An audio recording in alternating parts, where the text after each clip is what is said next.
Alright everybody, we're back. This is the second part of assignment 2-2. In the first part we created these two layer groups, one of Pittsburgh, one of Pennsylvania. When we zoom in toward Pittsburgh, those layers appear. When we zoom out past the 1 to a million ratio, Pennsylvania appears and Pittsburgh disappears. So now if we go to this zoom level, we can only see the Pennsylvania stuff. Alright, but we're going to start with Pittsburgh. So in this video, we're just going to do Pittsburgh. So let's go to our bookmark of Pittsburgh. We have a whole bunch of things to do in Pittsburgh. The very first thing we want to do is we want to label the neighborhoods. Now, you'll notice that the neighborhoods right now are purple. So you see a couple of census block groups that didn't have population data, and the neighborhoods are showing through. So what we want is we want the neighborhoods, we want only the outlines and the names to show. So we want to move that to the top layer.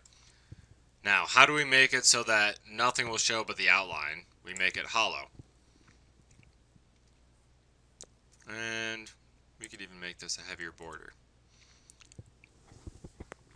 There we go. So now, none of this nonsense purple. Pittsburgh colors are black and gold, not purple. So now we need the label. So label all features in this layer. So hood is the name of the variable that does neighborhood. Now you'll notice there's something a little bit tricky here. In the second hint, they say we want to put a halo around the name. And the way that you do that is you go to, in the label tab, also, let's just take care of this now. We want a little bit smaller font here. You go to symbol, edit symbol, mask, turn the halo on, and then we want to do 1.5. And then the fill color, we want to do light gray. So do the really lightest gray here, I think. And hit OK. Hit OK again. Alright, so if you hit apply, now you see that all the neighborhoods show up. And you'll see why it's important that we have the halo in just a little bit here. Alright, the second thing we need to do is we want to shade the block groups by the population. So same thing we did in assignment 2-1. We go to symbology and quantities, but this time instead of graduated symbols, we want graduated colors. And so we want to have different shades by the population of school-age kids in the district, which is age 5 to 17 is the name of this variable. So right now it has this green color ramp. I don't know, I kind of like this red color ramp. You can do whatever you want. So you notice that it's set it up as 5 groups breaking at natural points here. I think that's fine. You may want to go and switch it to to quantiles or something like that. It's up to you.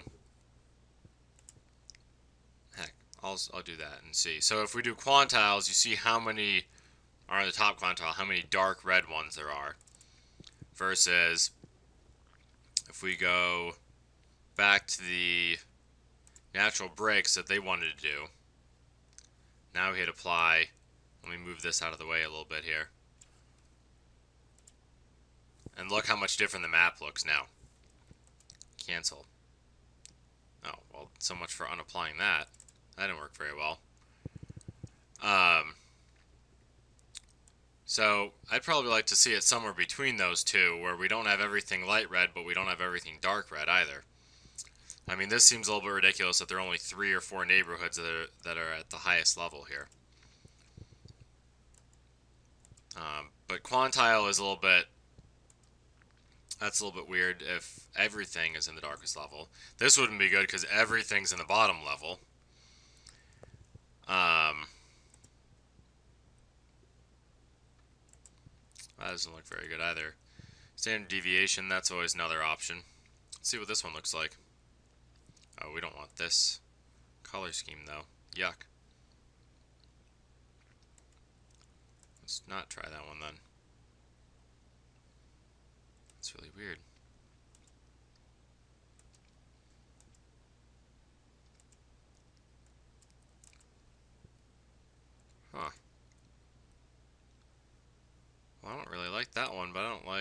this one either. Alright, we might go with manual then and make these a little bit higher here. So I'd like to see this be probably like 400.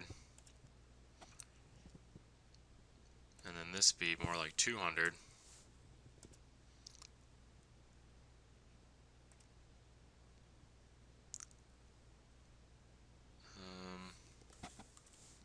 Let's make these a little bit. Think about that. That looks pretty good. Let's do that. No, I think I just made it worse. Oh, we have even fewer red ones on here.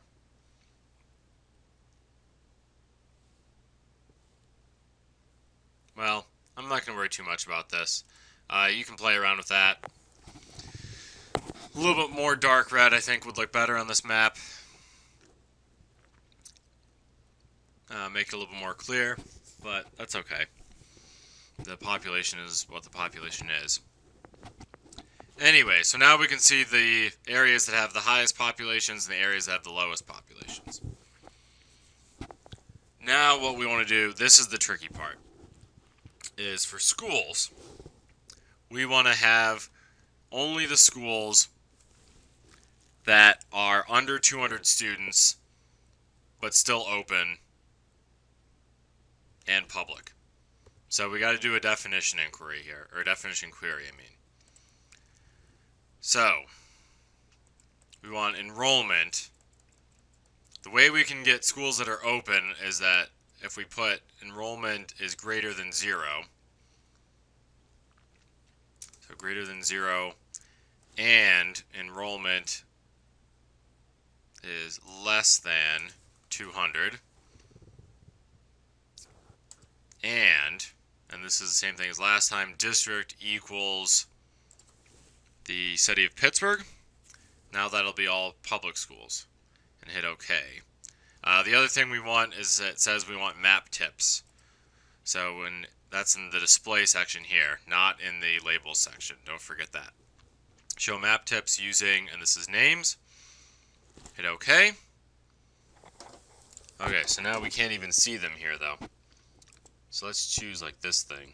That's easy to see. There we go. Nice bright color. So now if we scroll over if we scroll over it, we can see that's one, and that's Chartiers, that's West Side, etc.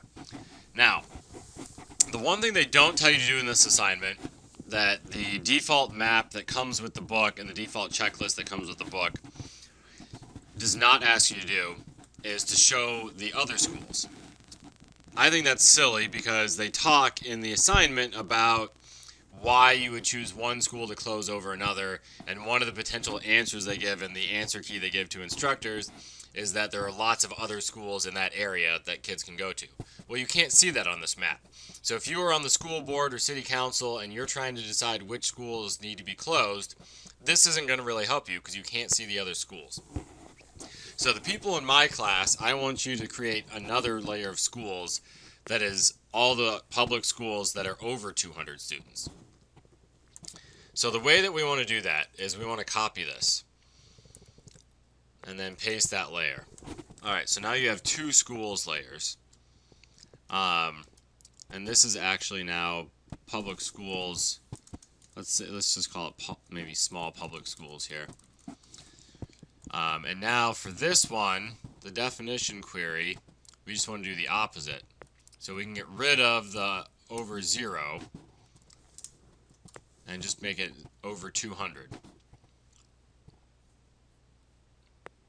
And then we still have the map tip showing. This is why it's easier to copy at this point instead of earlier, because we have the map tips, the query was easy to change. Now we just need to make this dot look different. So let's make this like 5 points instead of 18. Alright, so now you can see all these dots. These are all large schools that are open.